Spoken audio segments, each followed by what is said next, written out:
to Red Cedar Radar. We're here with the post-game edition of the podcast, talking about Michigan State's win over Oregon here at home. Let's jump right in. Player of the game. I feel like there's one. We can almost skip this one. Unanimous player of the game. Yeah, Jase Richardson, a career high game, first time starting for the Spartans as well, in front of a great crowd and his family. Give a little talk about Jase. He's not a freshman, he is a freshman, but he's not. You know, that was kind of the thing I was wondering about the game. I was talking to everyone. Trey Holloman and Cooper were talking about he was one of the guys, one of the leaders in the locker room at halftime. They're down 14. They were pretty lifeless in that first half. And he was one of the guys who helped stand up and basically the message was like, we can't lose this game. If you guys want to hang a banner up in the rafters, this is a game we need to have. Okay. And he was one of the guys who infused energy into this team. So obviously the 29 points is, all right, that's great, but, a lot of his impact today was outside of the box for sure. And he struggled in the past two games at USC, at UCLA, so this was big for him just confidence-wise, and I was starting to wonder, okay, maybe is he hitting that freshman wall that a lot of freshmen do, but evidently put up 29 points, his best game of his Michigan State career here. So yeah, what did you say? How many points did he have in He had California? 12. I think he had 8 in USC and 4 at UCLA. Which doesn't even compare to how he played tonight. He was 4 points shy of the freshman scoring record, Michigan State. And we were wondering, when's the last time a freshman did this? It was Bridges. I don't know if anyone just below it, but Bridges had 33 against Purdue once. Okay. That's the record. But it was that, it was just, the one that was down on this end of the court. He, kind of did a double move hesitation, then kind of did one of those up and under layups. And it was kind of, I always hate to do comparisons like this, but it just kind of seems like a Steph Curry almost move. That's one of the most underrated parts about his game. I could go on a tangent, but it was what? That just created something out of thin air. It was insane. Yeah. Composure in those moments to then find the basket is something I feel like that is well beyond his years. Absolutely. Any other players of the game to mention? I'll give a shout out to Jackson Kohler. I think he had 14 and 12, I want to say. Right. So he had a double-double, his sixth career double-double with Michigan State. So I thought he had a quiet, really good game. Yeah. Obviously, Richardson stole the spotlight, but Kohler, I thought he was really consistent, grabbing boards, making buckets. So I thought he was good. Good to have a presence down low, a reliable presence down low during this game. I think it's important to know the team as a whole without Jeremy Fears and Booker. And it was mentioned that Akins was feeling a little bit sick as well. Just being able to kind of piece together kind of new rotations and kind of new groups, guys coming off the bench and not different positions, but kind of different setup than they're used to, because they haven't really had guys out until now. I think it's the first game Fears has missed, right?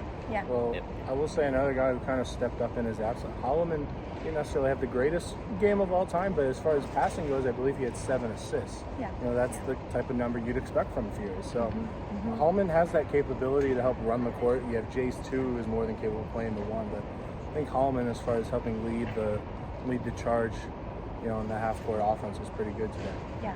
Let's talk maybe some negatives. Obviously, in the first half, there was quite a stretch there that things were not looking good for the Spartans. Can you give some points on what was happening and kind of how they were maybe able to turn those things around? Turnovers were a big issue in the first half, and that's something that was carried over from the 2 LA games. So the turnovers, they improved on it obviously in the second half, but Oregon cashed in on a lot of those Michigan State turnovers. I don't think they missed, I feel like, off of Michigan State turnovers in the first half. 22 points off turnovers in the first half on 9 off. Something ridiculous like that. So Oregon cashed in, so credit to them in that respect, but too many turnovers from Michigan State in the first half. It's that in perimeter defense. I think Oregon was hitting some tough, the one at the buzzer was okay. What can we do really? Yeah. But there were a lot of open ducks on the perimeter, which maybe that was part of MSU's game plan, because Oregon is also not a good 3-point shooting team. I believe they were at 33 even coming into today, which is 200s Division I wise, but they hit the shots, and part of the reason they came back again, besides turnovers, is that Oregon was 0 for 8 on 3-pointers in the second half. So just basically everything just flipped on its head after half. You don't really see a change like that often. And I thought the run right in the beginning of the second half, where they were on an 8-0 run in the first 2 minutes. I think that is so huge. Just to get that momentum, get the crowd back involved, that is so huge. Right from the jump to get on that run. What do you think went wrong for Michigan State and California? Because the second half, this team, it was did not even seem like the same group of guys out here on the court that traveled all the way to California and played 2 games. What's your opinion on that? I think, it was the two things that had been kind of holding them back at times all year was the 3-point shooting and the turnovers. They turned it over 13 and 16. I know 16 in UCLA, and they didn't force any as well in that game. And they couldn't hit threes. They were in the 20s on that road trip. But today, I think they were in the 40s, 3-point shooting today. They didn't have a great first half, obviously, as far as turnovers goes, but they only had 3 in the second half. And again, those have kind of been the 2 X factors for MSU all year. If they can hit threes and take care of the ball, it's good luck, especially in this building. Yeah. I think Jacob summarized it perfectly. Like, that's the 2 keys for this team. If they want to go far in March, it's going to be limiting the turnovers and the perimeter shooting. They take on Indiana here next on Tuesday, a late night game, 9 p.m. Past my bedtime a little bit. You guys will be here? I will be here. I will, yeah. And Paul will be here. I won't be because I'll be in my pajamas. But Izzo gets the chance to pass Bobby Knight against Indiana too, so that's another. Yeah. Isn't it a Peacock game though? It is on everyone's favorite streaming service. Peacock. Everyone loves the Peacock podcast. Oh, I'll be unfortunately at home watching it on Peacock with all of you. Anything else that you want to add about this game or Indiana coming up next? I think it just says a lot about this team to scratch out a win today. I wrote about this the other night. Like, their resilience is going to be tested. You're riding high, 13 straight wins, and then boom, boom, you get punched in the mouth, and you have not a so-so Oregon team coming into town, and they got punched in the mouth again. You're down 14. It really says a lot to get off the mat and just play with their hairs on. Like, their hair was on fire in the second half. Yeah, absolutely. Anything from me? I think it's apropos that Indiana's coming to town on Tuesday. Izzo, chance to break Big Ten record and win. So we'll see what happens.